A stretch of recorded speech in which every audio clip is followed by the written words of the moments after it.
I will show you, I will talk about the spherical coordinates r, theta, and phi. And even though I'm using food in this demonstration, no food, I can guarantee no food will be wasted.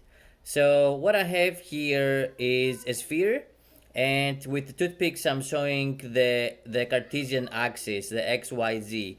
I'm gonna take this to be the z axis, this is the x axis, and this is the y axis. Now, it will be easier if I show you the variables r, theta, and phi of a cross section from this. And the cross section I'm gonna use is the one where I have this to be, okay, this is my cross section. Again, this is my z axis and this is the x axis, okay? Now, the variable r, it's probably it's the easiest one to understand. That is the distance from the origin of the coordinate system to where you are. So if you're here and the distance from the origin is 1 centimeter, then the variable r is 0.01 meters. Okay, now understand though that the distance from the origin, you can have the same distance from the origin at many points here, not just one.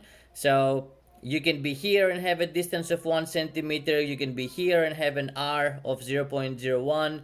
You can be here and have an r of 0.01. Now, the next variable from the spherical coordinates I will talk about is the angle theta. The angle theta, and remember, this is the z-axis. That's in particular, this is the positive z-axis.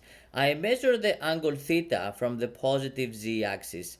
So if I have a point here, then it is at an angle theta of 0. If my point is somewhere along this line, on the toothpick I'm holding, then the angle theta is 45 degrees. If the point is on my toothpick that I'm holding, then here I have an angle theta of 90 degrees. And that's because the angle between the positive z-axis and where the point is, it's 90 degrees. Now, one thing that I want to mention is that it's not the angle theta can be the same on many points. So if I am here, the angle theta is 45 degrees. But look at this. If I am here, the angle theta is also 45 degrees. What is important is the angle from the positive z-axis. That is your angle theta in spherical coordinates. Now, again, I want to remind you really quick, this is the positive z-axis and this here is the positive x-axis. I will need to rotate this to show you the last angle, the angle phi. Okay, now you have the angle, this is the z-axis, this here is the z, this is the x-axis. The way that we measure the angle phi is from the positive x-axis. So if I am here, the angle phi is 0. If I am here, the angle phi is 45 degrees.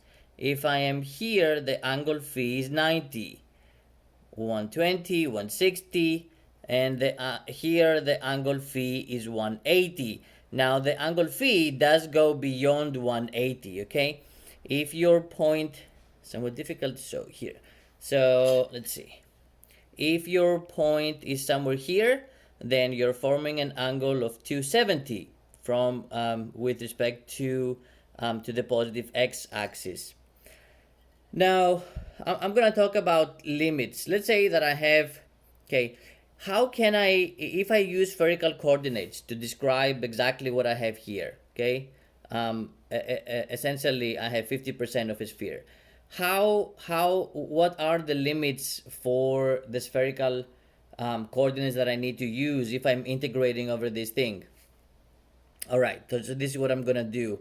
Now, if the distance from the origin to here, essentially the radius of the sphere is whatever, let's say 1 centimeter from here to here, then the variable r will go from 0 to 0.01 meters. Now, for the angle theta, remember I'm measuring it from the positive z-axis. To take care of this volume, my angle theta needs to go from 0 to 180. Okay, so having the angle theta go from 0 to 180, oh, I'm melting my artifact. All right. So having the angle theta go from 0 to 180 takes care of this part of my object. Now, let's take a look at this. The angle phi will need to go from 0 to 180 as well. That will take care of, this will take care of this volume. The angle r, the variable r from 0 to 1 centimeter, theta will go from 0 to 180, and then I will have phi go from 0 to 180 as well. If you have, okay, I'm done with that. If you have, let's see, so this is, all right, we were here. Z, this is z, x, and y. What are the limits of the spherical coordinates if I have the entire sphere? Well, the variable r will still need to go from 0 to the radius of the sphere, say 0.01 meters. Now, for the angle theta, it will need to go from 0 to 180 again. Okay, so from here to here, the angle theta will go from 0 to 180. And then I need to look at it from this perspective. That's the x-axis, that's the y-axis. The angle phi will need to go from 0 all the way around back to 360. So these limits will give you an entire volume for the sphere.